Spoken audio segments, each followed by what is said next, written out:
Hey guys, so today we are going to be taking a look at the LF Goku and Frieza banner. This is the first day of the 5th anniversary.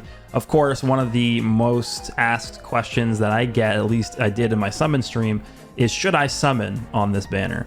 So I'm going to go ahead and do a video about this. I don't want to make this too long, so I'm actually going to go ahead and give my conclusion in the beginning of the video, and then I'll explain my reasoning as we go through the rest of the video here. So to give my conclusion right away, I have two things I want to mention. So the first thing is, I think this banner is good enough to summon on, but it's not like, oh my god, it's a must summon. I think it's good enough to summon on, but it is not a must summon banner. That's number one. Number two, last year, the anniversary had 3 parts. We had part 1, which released literally, I don't know, like a day after this last year. So I think the last year's anniversary was May 29th is when it started. This one's on the 27th, so a few days different. Part 2 of last year for the anniversary released on June 22nd. That was when LF Dragon Fist Goku released. So I think if the anniversary this year is going to follow the same format as last year, which I think is probably likely, I threw out the possibility in my anniversary prediction video that they could actually end up doing 4 parts. But now that we know that they're doing 4 new sparkings on this banner, I think it remains much more likely that they're just going to follow the same format as last year. Hopefully part 2's banner has 4 new sparkings also, and then I assume we'll just finish up with an Ultra in part 3 in like mid-July as we did last year. So I think in terms of scheduling, the format should remain the same, and we can even look at the end time of the anniversary, right? You take a look at the end time of this banner, July 19th. Take a look at the end time of the events of the anniversary. We can go into the news here and take a look at basically every single event that they have listed on here. Pretty much ends on July 19th, which is signaling that that's the end of the anniversary, right? The anniversary celebration 7/19. All these events, some of them are a little bit later, but that's because some of them lag on a little bit, like exchange shops. 7/19. What else? 7/19 for Shenron. 7/19 for the anniversary challenge. So the 19th of July should be the final day of the anniversary. Again, part 2 last year came out on June 22nd. So what I think is the smartest thing to do, if you can muster up the courage and resist summoning, is I think you should wait to see what part 2 is before summoning on this banner. Part 2's banner potentially could just straight up be better than this. In fact, I think there is a pretty high likelihood that the part 2 banner is probably going to be a better banner than this. Is there going to be 4 new sparkings on the part 2 banner? I don't know. We haven't seen 4 new sparkings on a banner in a very, very long time. I think the last time we saw that, the last and only time I think we saw that 4 new sparkings on 1 new banner was the release of LF Purple UI Goku back in Legends Festival 2020. Right, we had Purple UI Goku come out with the Pride Troopers, Toppo, Dispo, and Jiren, the first iterations of those characters to be introduced into the game. So since then, we have not seen this before. 4 new sparkings featured on the same banner, and not only is it 4 new sparkings, it's one of them is a tag LF, one of them is a transforming character, and then the remaining 2 characters have ultimates. So it's actually a lot of work went into this. And if they're going to do this for part 1, I see no reason why they couldn't also do this for part 2. So part 2's banner could also be ridiculously good. So I think in terms of, should you strictly summon on this banner, yes or no, the answer is probably to wait. Wait until part 2 comes out, which I'm assuming is going to be at some point, mid-June. I would say the 15th to the 22nd is a good window of time to estimate when the part 2 banner should drop. But I think a good, my prediction at least to part 2 is Orange Piccolo, so it could be a superhero themed banner. They could bring back Beast Gohan for that banner. And again, I think, without knowing the future, because I don't know, that is my best advice I could give. This banner is up until July 19th. This banner. Remember, this banner is the double sparking rates and the double Z power version of this banner. The double sparking rates and the double Z power version of this banner is going to be up until July 19th. That's what this says here. It's not going to change into a worse banner later. It's not going to, downgrade in any way. That's what this is. This is going to remain in its format that it is in right now all the way through the end of the anniversary. So that would be my recommendation. But in terms of how good this banner is, and honestly, before I go on, you could even extend that to the 3rd part, right? So if a lot of you guys are sort of nervous or anxious, or you're looking forward to seeing what the Ultra is for part 3, because let's be honest, pretty much guaranteed that part 3 is going to be an Ultra character at this point, just the way that the format has been established. maybe you want to wait until the Ultra comes out, which should be like early July is when I think they did the Ultra last year. I think it was like July 7th or 8th or something like that is when the Ultra released. And then those banners typically are only up for like a week and a half or so like that. So those are only up for a short period of time.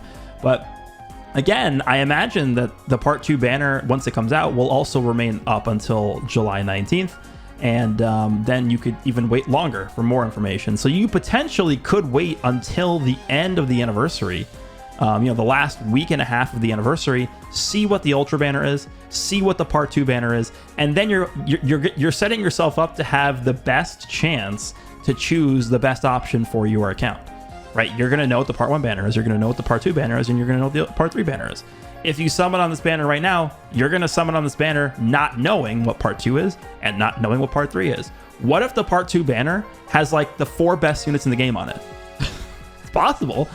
I think it's pretty likely. I give it like an 80% chance that the Ultra character released in Part 3 is probably going to be the best unit in the game. That's just typically how they do these big celebrations like this. So we'll see how that ends up working out, but I think there is also a possibility this could potentially be the first time we see an Ultra banner rework.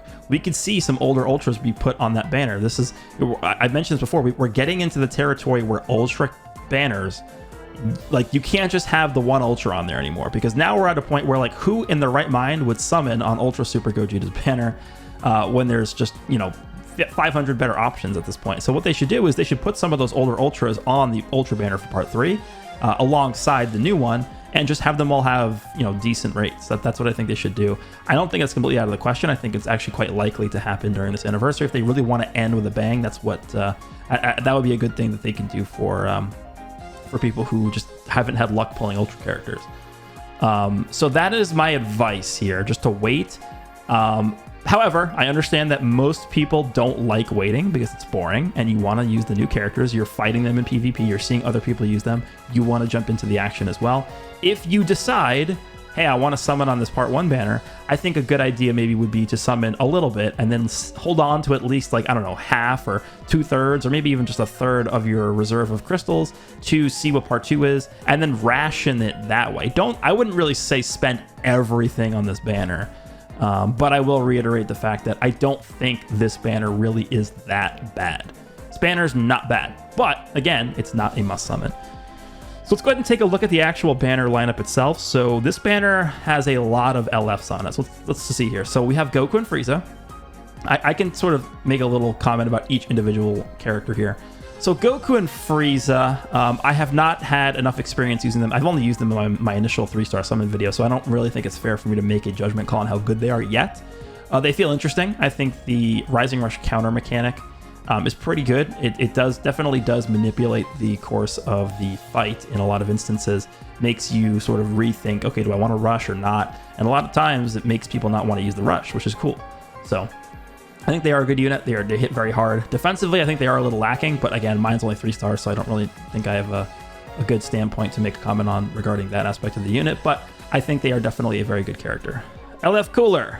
This is my most hated character of all time, but speaking from an objective viewpoint here, the character can still do pretty decently in PvP, right? If you put him on a movies team with a strike-based movie setup, he has good equipment, good support, Zenkai buffs, like he can do some work, right?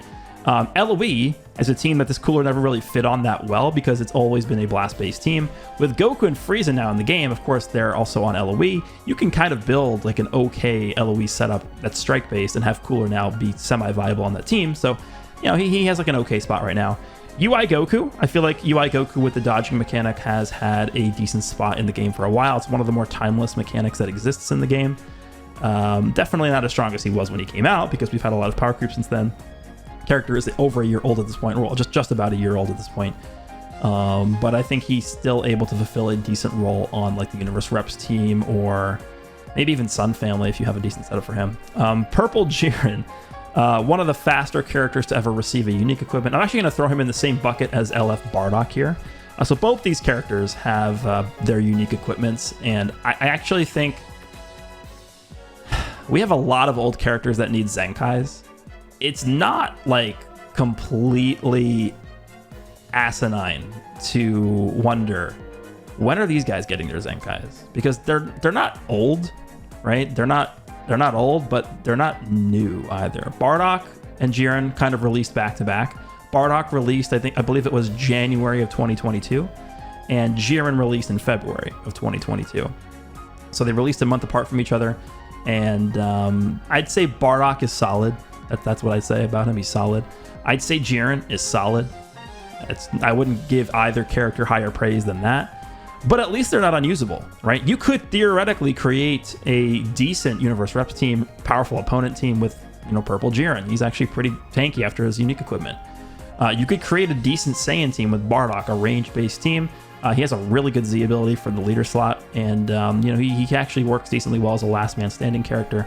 So I'm not going to completely write these units off. I think they at least have some kind of value, so that's something. Evolution Blue Vegeta recently received his Zenkai Awakening. I think this character actually is superb. One of the better units on this banner for sure, and especially fits in with the theme of the Universe Reps here. Really good character. I think is a really good addition to the lineup on this banner.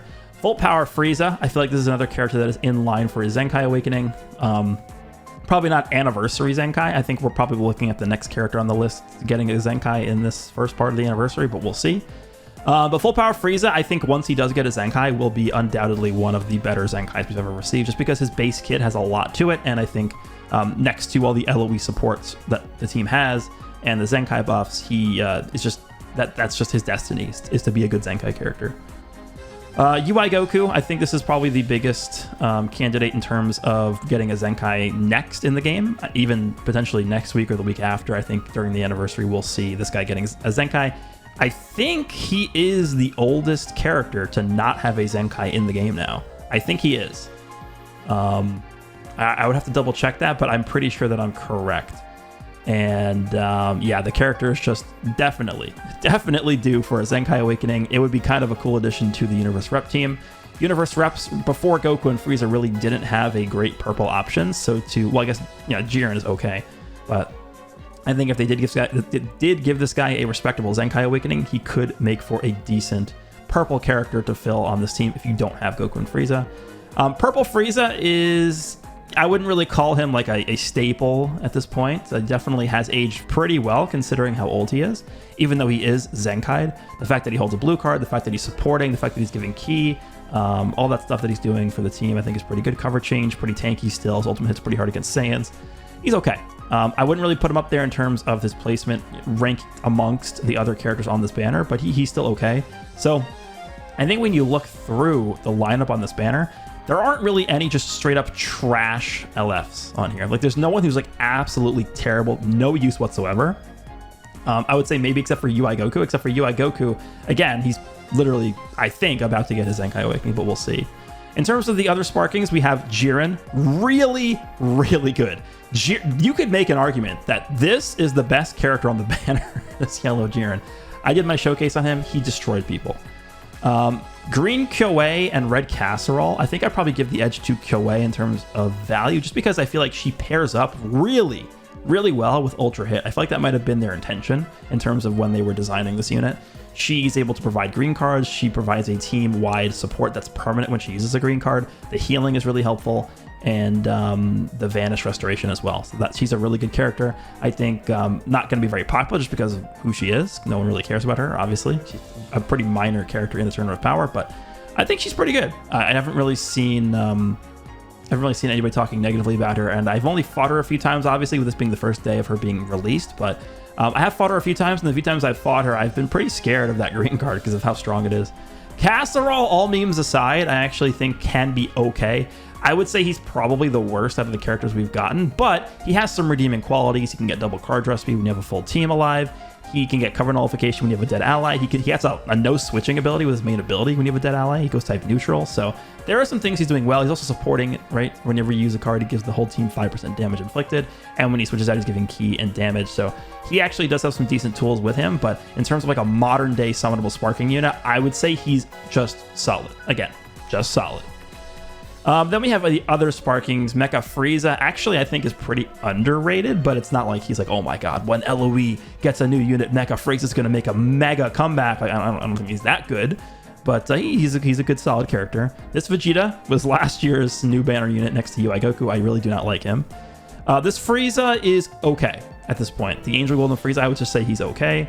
Revival Frieza is still pretty valuable if you're going to be running the LOE team. This year, she got a Zenkai Awakening, although I don't think he's great. Bardock is kind of okay. Chilled's one of the best bench units in the game. Obviously, you have to include him on LOE as a bench. Like, he's just, you have to. It's mandatory. And that's pretty much all the featured characters. After Chilled, we drop off from a 0.5% pull rate to a 0.06% pull rate. So in terms of evaluating the banner, Chilled upwards is what you should be looking at. Do I need any of these characters? And I think when you take a look at the overall banner structure and it being an LF step-up banner with the tickets, you have the summon coins, you have the free multis, you have the EX multis, and all this stuff, double Z power, double rates. I think the value is here to warrant people to summon on this banner. But again, I would caution you, don't spend everything here. Ration at least some of your CC for part 2. Or, like I mentioned in the beginning, just straight up wait to see what part 2 or even what part 3 looks like before deciding to summon, because these banners will be live throughout the entire anniversary. So that is going to go ahead and conclude this video. I don't want to make this too long. Let me know down below if you guys have decided to summon on this banner and what you've gotten. Hope you guys enjoyed this video, and I'll see you all in the next one.